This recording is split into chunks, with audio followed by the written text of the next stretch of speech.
The emergency beacon screamed across the void like the dying breath of an entire civilization. In the depths of space, on the bridge of the Alliance flagship sanctuary, Ambassador Veltora's scaled hands trembled as she gripped the communications console. Her species had survived for over 10,000 years, but now they faced extinction. "This is the Galactic Alliance Emergency Command," she transmitted, her voice cracking with desperation. "We are requesting immediate military assistance. From any species capable of combat operations, the Hive Collective has breached our core defensive perimeter." She paused, watching the tactical display where red dots swarmed across 47 worlds that had once been green, once been alive. Her own homeworld of Talarhas was among them, consumed just 12 hours ago. 3 billion souls reduced to biological fuel for the Hive's endless hunger. Our combined fleets ... what's left of them ...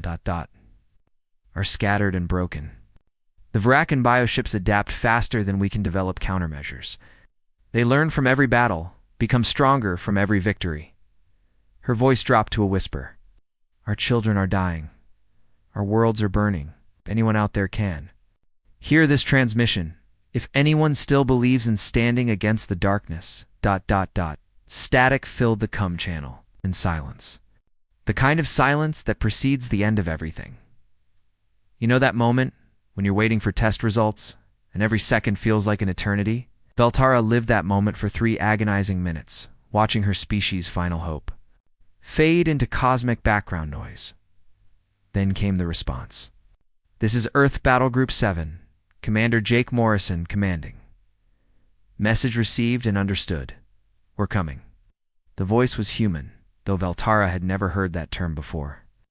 Cold, professional, with an undertone of something that made her survival instincts tingle. Not fear, but something far more dangerous. Absolute confidence. "Unknown vessel," she responded quickly. "Please identify your species classification and military capabilities." "The enemy force consists of approximately 12 million bioships, with adaptive combat protocols, ma'am." The human voice interrupted smoothly. "We'll handle the introductions when we arrive. Estimated time to your position, for hours." "Battle Group 7 out? 4 hours?" Veltora stared at her navigation console in disbelief. The transmission had originated from an unmapped sector over 600 light-years away. Even with the most advanced jump drives in Alliance space, that journey should take weeks, but exactly 4 hours later, space itself seemed to shiver at the edge of the Kethfara system. Reality twisted, bent, and 24 vessels materialized from what looked like tears in the fabric of existence. Not the smooth emergence of standard jump drives, but something that suggested these newcomers had simply forced the universe to get out of their way. Veltara Sensor Officer, a young Alterian named Kesh, looked up from his console with wide, terrified eyes. "Ambassador ... I can barely detect them. Their ships are absorbing almost all sensor pings. It's like they're built from concentrated shadow." The human fleet hung in space like predators, waiting for the perfect moment to strike. Sleek, angular, and radiated a sense of barely contained violence that made every Alliance officer on the bridge uncomfortable. These weren't exploration ships or even typical military vessels. These were weapons, pure and simple, designed by a species that understood war on a level most civilizations couldn't comprehend. "Wait, let me ask you something. Have you ever seen a wolf pack surround wounded prey? That patient, calculating stillness before the kill." That's exactly what the human formation looked like as they assessed the battlefield. The tactical display painted a nightmare scenario. Hive swarms stretched across 3 solar systems like a living plague, millions upon millions of bioships.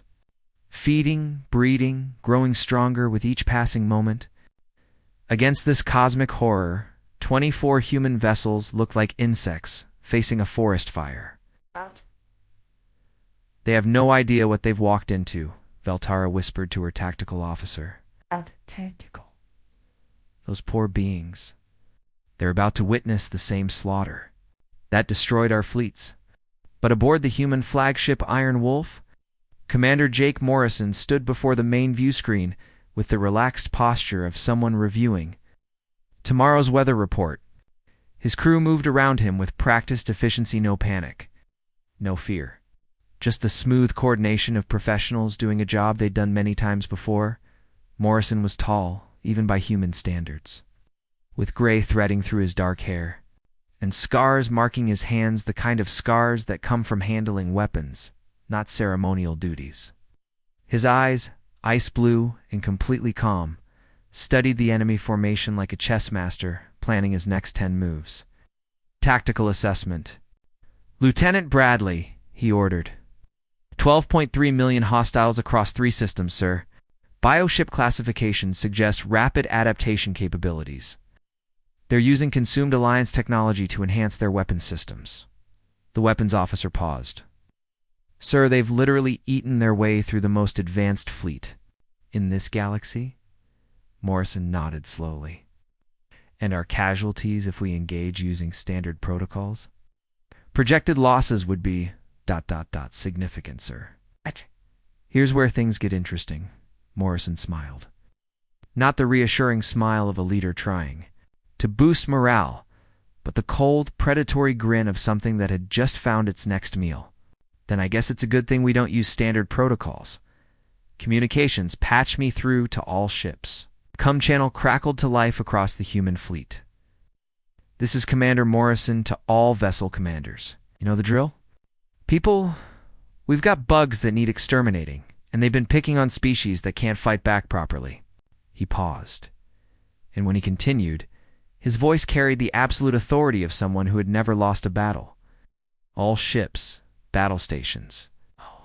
Let's show these hive creatures why you don't mess with Earth's children. The human ships began to move, and Ambassador Veltara felt her blood turn to ice as she realized something that would change her understanding of the universe forever. These newcomers weren't afraid of the hive. They were hungry for it. What happens when an unstoppable force meets beings who don't believe in the word unstoppable? Veltara was about to find out, and the answer would either save her species or horrify her beyond imagining. The battle for the galaxy's survival was about to begin, and humanity had just announced its presence in the most terrifying way possible. Captain Lisa Hayes felt the familiar weight of command settle around her shoulders as her destroyer Reaper's Edge glided into weapons range. The bridge hummed with controlled energy, her crew moving with the kind of fluid precision that only comes from surviving 1,000 battles together. These weren't just soldiers, they were hunters, forged in the crucible of humanity's most unforgiving world. Behind her, scattered across 3 defensive positions, the Alliance fleet maintained their textbook formations. Perfect spacing, overlapping fields of fire, maximum defensive coverage. Everything their military academies had taught them about fleet engagement theory. Hayes had read those same manuals during her academy days before real combat taught her. That theory was just another word for how to die with proper formation. You ever notice how house cats react when they first see a tiger? That frozen moment of recognition when prey realizes it's sharing space with something infinitely more dangerous? That's exactly what Hayes was watching as Alliance officers stared at human tactical displays. Lieutenant Commander Mike Torres, her tactical officer, looked up from his console with the kind of grin that usually preceded someone's very bad day. Captain, Alliance Command is requesting tactical coordination. They want to integrate our fire control systems with their defensive matrix. Hayes didn't take her eyes off the enemy formation. 12 million bioships spreading across the system like a cancer with teeth. Patch me through to Commander Morrison. Morrison's voice crackled across the com channel, steady as bedrock and twice as unyielding. Hayes, what's the Alliance requesting? Standard fleet coordination, sir? Mutual fire support, integrated defense networks, the whole textbook approach? She paused, watching a cluster of hive vessels tear through an abandoned mining platform. Like tissue paper. Shall I explain why that's not going to work? Tell them to retreat to minimum safe distance and observe. We'll handle the pest control. The com channel shifted, and Ambassador Veltara's image materialized on the main screen. Her alien features were marked by terror so pure it transcended species. Barriers, the universal expression of someone watching their world burn. Human. Commander Veltara's voice trembled. You don't understand the magnitude of what you're facing. The Hive Collective has consumed 47 worlds in the past 6 months. Their bioships adapt to every weapon, learn from every tactic. They've devoured fleets 10 times larger than yours. Hayes smiled in that moment. Ambassador Veltara glimpsed something that would follow her into nightmares for the rest of her very long life. It wasn't the reassuring smile of an ally or the brave face of someone accepting noble defeat. It was the predatory grin of something that had just spotted its next meal. "Ma'am, with all due respect," Hayes said, her tone carrying the casual confidence of someone discussing weekend plans. "Where we come from, nothing's truly unstoppable. We're apex predators from a Class 12 death world. Our entire evolutionary history is one long lesson in turning impossible odds into somebody else's extinction event." She gestured toward the tactical display where millions of red dots swarmed across the system. Hayes's smile widened. "This is just Tuesday for us." Veltara's claws scraped against her console. "But there are 12 million of them. Their bioships regenerate damage, adapt their weapon systems, coordinate through quantum-linked consciousness." "How can you possibly good?" Hayes interrupted, her fingers dancing across her weapons control panel with practiced ease. "Means we won't run out of targets before this gets interesting. Here's the thing about apex predators. They don't see overwhelming odds. They see an all-you-can-eat buffet." Hayes turned to her weapons officer, Lieutenant Sarah Kim, who'd grown up in the pressure domes of Europa, where atmospheric storms could crush unprotected humans in milliseconds. "Kim, arm all, antimatter torpedo. Bays, full spread. Antimatter torps armed and ready, Captain.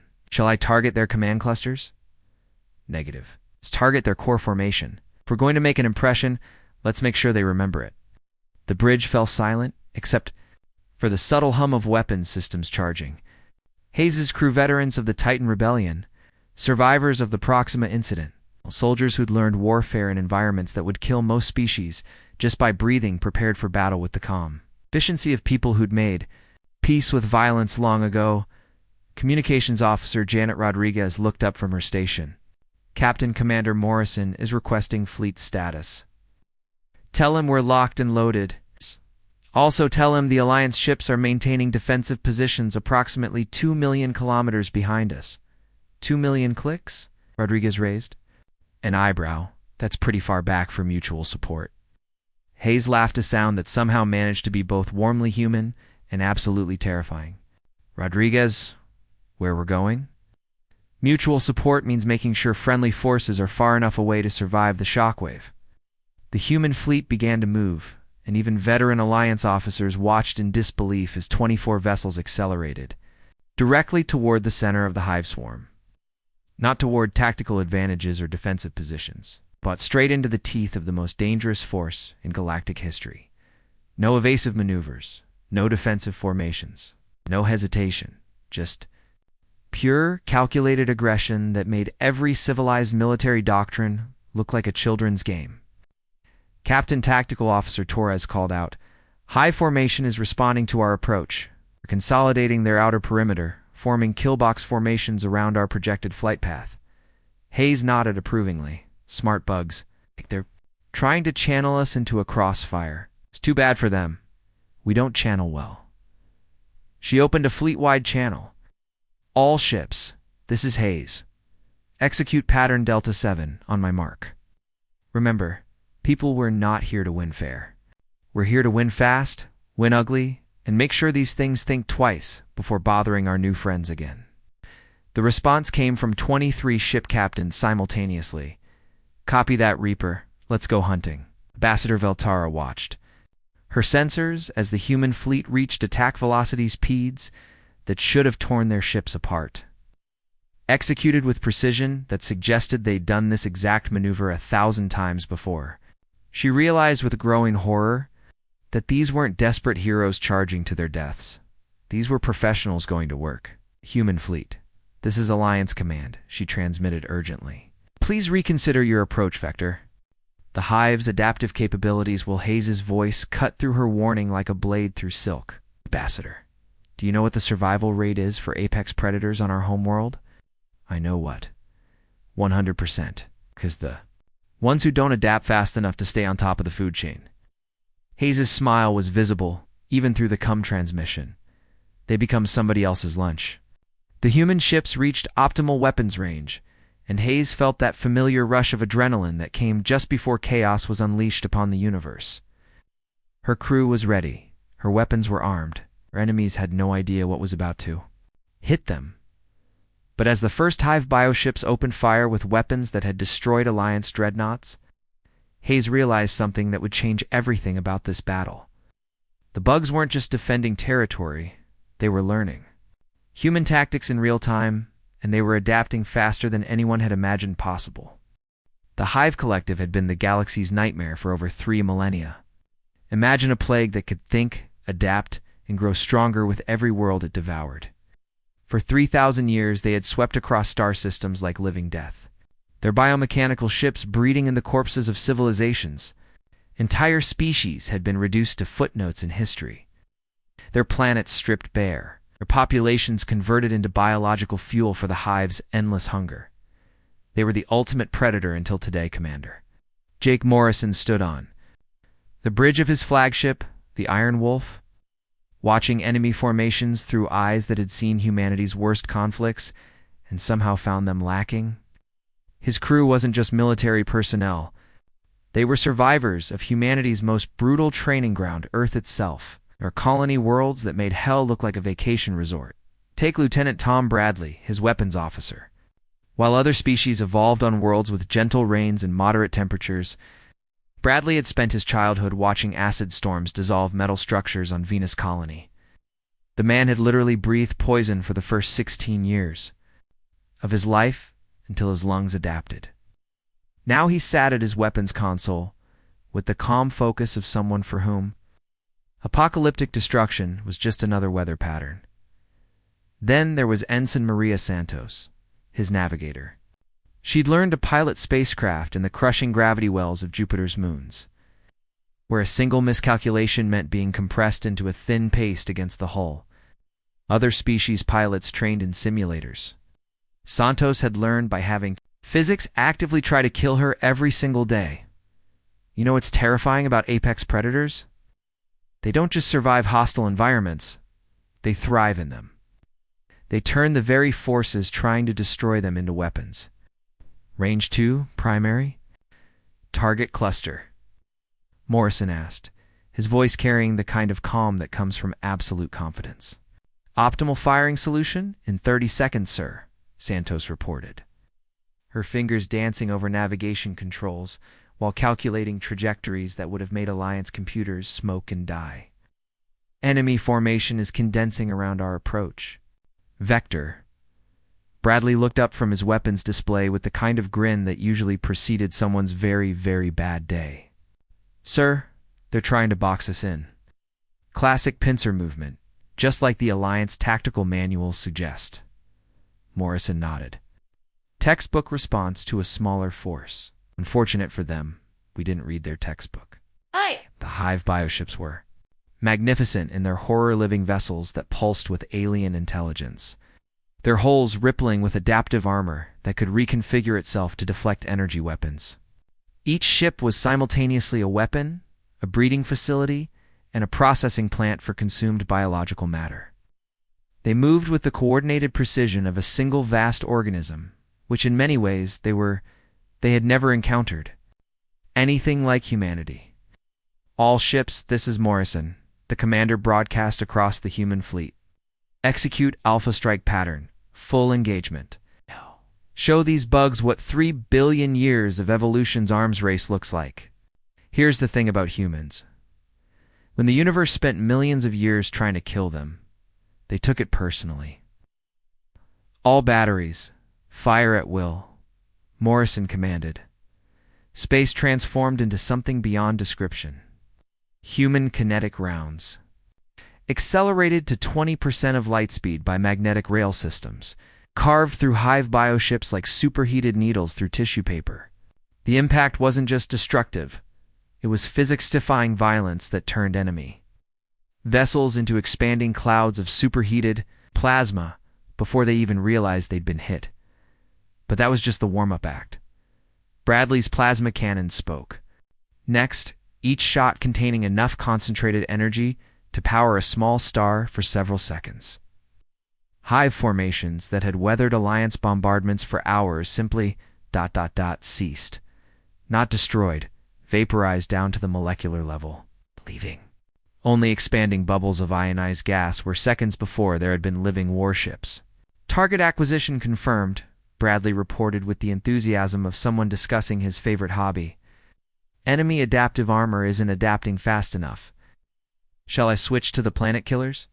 Morrison smiled, and, if the Hive Collective had possessed the capacity for true fear, that expression would have sent quantum ripples of terror through their shared consciousness. Light them up, Lieutenant.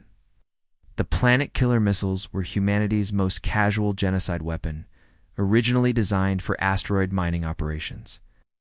Each warhead contained enough antimatter to crack a moon in half, compressed into packages small enough to fit in a standard torpedo tube. 48 of them streaked across space toward the Ives core formation. The explosions were visible from 3 star systems away. When the light faded, what had been a dense cluster of 12,000 bioships was now an expanding sphere of incandescent gas. The shockwave hit other hive formations like a cosmic sledgehammer, sending smaller vessels tumbling through space like leaves in a hurricane. Ambassador Valterra watched her tactical displays with the growing horror of someone watching reality rewrite itself. In less than 5 minutes, the human fleet had accomplished what her entire species' military had failed to do in 3 years of desperate warfare. Casualty assessment complete, her sensor officer reported in a voice hollow with shock. Enemy losses, approximately 57,000 bioships destroyed. Human losses. He paused, checking his readings again. No human losses detected, Ambassador. 57,000 in 5 minutes. With 0 casualties, Valterra activated her communication link with desperate urgency. Commander Morrison, how are you doing this? The Hive adaptive systems should be countering your weapons by now? Morrison's image appeared on her screen, and she realized with growing terror that he looked bored. Actually bored? Like someone going through routine maintenance rather than engaging in the most important battle in galactic history. Practice, he said simply. Practice. Valterra's claws scraped against her console. Commander, you're facing weapons and tactics that have destroyed 100 civilizations. Morrison's expression shifted slightly, and for a moment, Valterra glimpsed something that made her understand why humans had climbed to the top of their world's food chain. Ambassador, you're thinking about this wrong. The Hive has spent 3,000 years fighting prey species, civilizations that developed in safe environments. With reasonable gravity and breathable atmospheres, he gestured toward his crew, who were systematically dismantling enemy formations with the casual efficiency of farmers harvesting crops. We spent 3 million years fighting a planet that was actively trying to kill us. Ice ages, supervolcanic eruptions, asteroid impacts, predators with teeth the size of swords, diseases that could wipe out 90% of a population in a single season. The tactical display updated again. Another wave of human weapons fire had just erased 30,000 more hive vessels from existence. Every single day of human evolution was a war for survival against impossible odds, Morrison continued.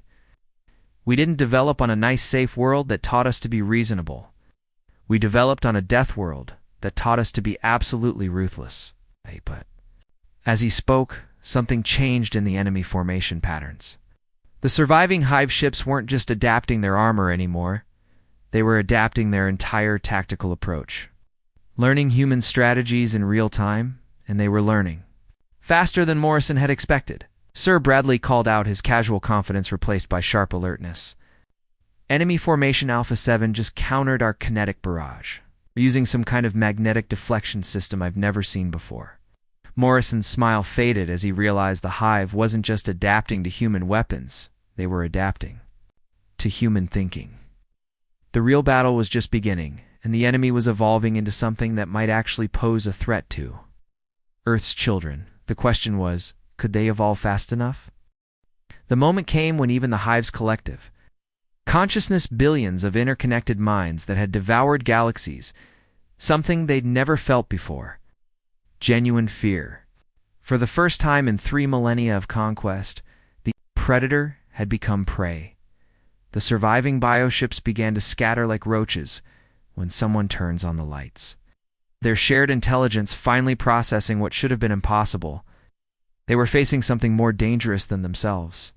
Emergency retreat protocols flooded their quantum-linked networks as vessel after vessel broke formation, desperately seeking escape routes from this cosmic nightmare they'd stumbled into. But here's the thing about apex predators. They don't just hunt, they plan ahead. Captain Ryan Cooper brought his assault frigate Reaper round in a pursuit vector that would have impressed a shark. His ship was smaller than the Alliance cruisers, built for speed and lethality rather than comfort. Every surface was armored, every system redundant. Every weapon optimized for one purpose, making absolutely certain that whatever you were shooting at stopped existing in the most efficient way possible. This is Cooper to all units. His voice crackled across the human fleet's communication network, carrying the kind of cold authority that comes from never having failed a mission. Enemy attempting to reach civilian sectors Alpha through Gamma. Vector analysis suggests they're targeting evacuation routes. He paused, watching his tactical display as fleeing hive vessels desperately burned toward what they thought was safety. Not on my watch. Cooper's crew moved around him with the synchronized precision of a machine built for war. These weren't regular Navy personnel, they were survivors of Earth's brutal colonial conflicts. Veterans of humanity's most vicious frontier wars. His navigator, Lieutenant Dan Mitchell, had learned starship combat in the asteroid fields around Ceres, where pirates and corporate security forces had turned mining operations into 3-dimensional battlefields. His gunner, Sergeant Amy Walsh, had cut her teeth fighting raiders in the outer system, where the rules of engagement were simple: kill or be killed. You ever watch a pack of wolves hunt? Notice how they don't just chase their prey, they anticipate? Where it's going, cut off escape routes, coordinate their attacks with surgical precision. That's exactly what the human fleet was doing, except instead of bringing down a deer, they were systematically eliminating a threat that had terrorized the galaxy for thousands of years. Mitchell, plot intercept courses for enemy formations Beta and Gamma, Cooper ordered. Walsh, prepare hunter-killer packages. If they want to run, let's give them something to run from. The hive creatures were fast, their bioships could reconfigure their propulsion systems on the fly, adapting to local space conditions with frightening efficiency. But speed without direction is just panic. And panic makes you predictable. Cooper's frigate Reaper streaked through the void like a guided missile, its engines pushing the boundaries of what human engineering could achieve. Behind him, the rest of the human fleet had split into hunting packs. Each group assigned to specific sectors, specific targets, specific kill zones. Contact, Mitchell called out. 3 enemy bioships attempting to reach the Kethmara Nebula. They're using the radiation fields to mask their signatures. Cooper smiled, the kind of expression that usually preceded someone having a very bad day. Clever bugs. It's too bad for them. We've hunted in worse conditions. The chase led through fields of cosmic debris, past the dying remnants of stars that had burned out billions of years ago, into regions of space where navigation computers screamed. Warnings about radiation levels that could fry most species' electronics. But Cooper's crew had trained for this. They'd fought battles in the heart of solar storms, engaged enemy forces while flying through asteroid fields, learned to use the universe's most hostile environments as weapons. Meanwhile, across the battle space, Captain Lisa Hayes was conducting her own hunt with the systematic efficiency of someone who'd done this exact thing far too many times before. Alliance Command, this is Hayes aboard Reaper's Edge, she reported, her voice carrying across subspace with clinical precision. Confirming total elimination of hive presence in sectors 7 through 12. Final enemy casualty estimate, 4.2 million bioships destroyed. The silence that followed was the kind you hear in libraries and morgues. It's the absolute quiet of minds trying to process something beyond their comprehension. Ambassador Veltara's voice, when it finally came, was barely a whisper. Captain Hayes, what are your fleet's losses? Hayes checked her damage reports with the casual efficiency of someone reviewing a grocery list. Minor hull damage on 3 vessels from debris impact. Some radiation exposure to outer hull plating on 2 destroyers. Oh. No casualties. Let me ask you something. Have you ever tried to explain the concept of a nuclear weapon to someone from the Middle Ages? That's exactly what Ambassador Valterra was experiencing as she tried to process what she'd just witnessed. 4.2 million enemy vessels, destroyed in less than 2 hours, with 0 human casualties. The mathematical impossibility of it made her head spin. The Hive Collective had consumed civilizations that possessed weapons capable of cracking planets, had absorbed technologies from hundreds of conquered species, had adapted and evolved and grown stronger with every battle for 3,000 years.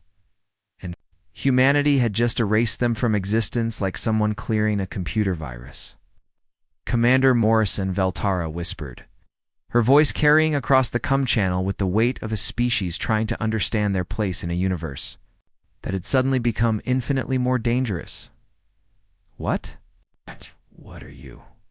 Morrison's image flickered onto her screen, and she found herself looking into eyes that held the accumulated fury of 3 billion years of evolution's cruelest experiments. His expression was calm, almost gentle, but underneath that surface, calm lurked something that made her primitive survival instincts scream warnings. We're human, Ambassador, he said simply. We're from a planet that spent millions of years actively trying to kill us. These ages that should have driven us extinct. Supervolcanic eruptions that blocked out the sun for decades. Asteroid impacts that wiped out 90% of all life. Predators with claws like swords and jaws that could crush stone. He gestured toward his crew, toward the tactical displays showing the complete annihilation of humanity's enemies, toward the impossible victory they'd just achieved. We survived by becoming the most dangerous thing in any room we entered. We survived by making sure that anything threatening our families, our homes, our children, learned very quickly why that was. A terminal mistake. The last enemy bioship exploded in a brilliant flash of light, its death scream echoing across quantum frequencies before fading into cosmic background. Radiation. Morrison's voice softened slightly, revealing the humanity beneath the warrior. You called for help, Ambassador. Your people were dying. Your children were in danger.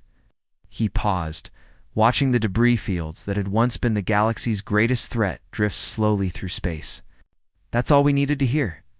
But as the human fleet began to regroup, preparing for departure, Ambassador Valterra realized something that would change her species.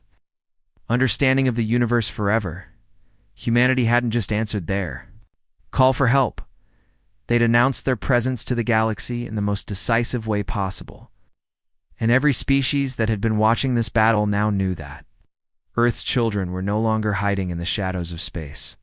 The real question was, what would they do with that knowledge? The Galactic Alliance Council Chamber had witnessed declarations of war, peace treaties that reshaped star systems and diplomatic crises that threatened entire civilizations. But nothing, absolutely nothing, had prepared its members for the report they were about to hear. Commander Jake Morrison stood at the center of the vast circular chamber. His image projected simultaneously to 17 different species across 43 worlds. Behind him, through the massive viewport, 24 human vessels maintained perfect formation. Against the starfield ships that had just rewritten every military doctrine in the known galaxy, the silence was deafening. You know that moment? After a thunderclap when the world seems to hold its breath. That's exactly what filled the chamber, as representatives from dozens of civilizations tried to process what they'd witnessed. Morrison's voice cut through the quiet with military precision. Total hive elimination confirmed across all operational sectors. Enemy vessel count, 4.2 million bioships destroyed. Threat assessment, neutralized permanently. No surviving hive elements detected in this galactic arm. He paused, letting the numbers sink in. Human Battle Group 7 reports all objectives completed. Fleet status: fully operational and ready for immediate redeployment. Ambassador Valterra felt her world tilt on its axis. Her species had spent 3 years fighting the hive, throwing everything they had at an enemy that seemed to grow stronger. With every battle, They'd lost entire fleets, watched their homeworlds burn, seen their children evacuated 2 refugee camps scattered across. Alliance Space and humanity had solved the problem in 2 hours. "Commander Morrison," she began, her voice barely steady, "your species possesses military capabilities that exceed our most advanced theoretical models. The weapons you deployed, the tactics you employed, they're beyond our current understanding of physics." Her claws scraped against the podium as she struggled to find words for what she'd witnessed. "What are your species' intentions regarding Alliance Space? With such power at your disposal, surely you could." Morrison held up a hand. And somehow, that simple gesture carried more authority than a dozen Alliance fleet admirals shouting orders. "Ambassador, let me stop you right there. I know where this conversation is heading, and I want to address it directly." Expression softened slightly, revealing something beneath the warrior exterior that made Veltara's survival instincts calm for the first time in months.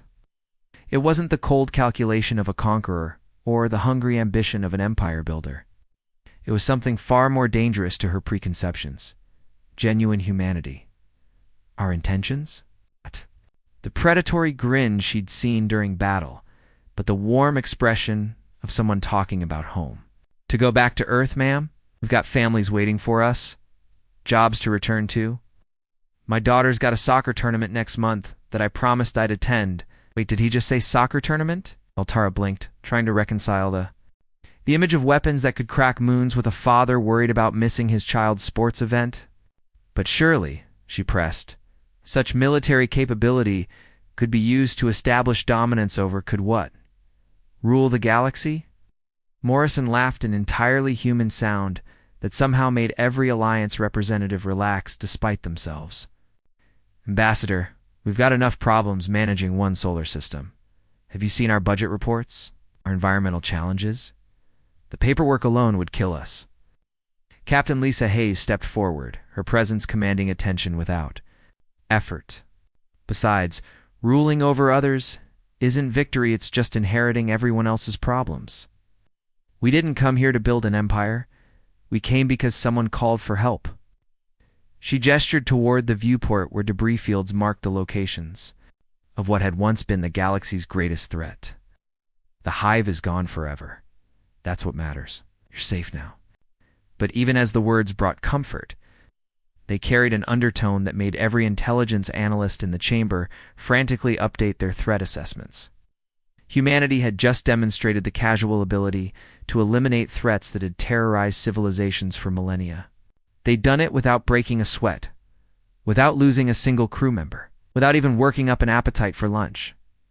Ambassador Zethquin of the Hegemony Worlds of Species, known for their strategic thinking, leaned forward with obvious concern. "Commander, your fleet's capabilities suggest technological advancement far beyond current galactic standards.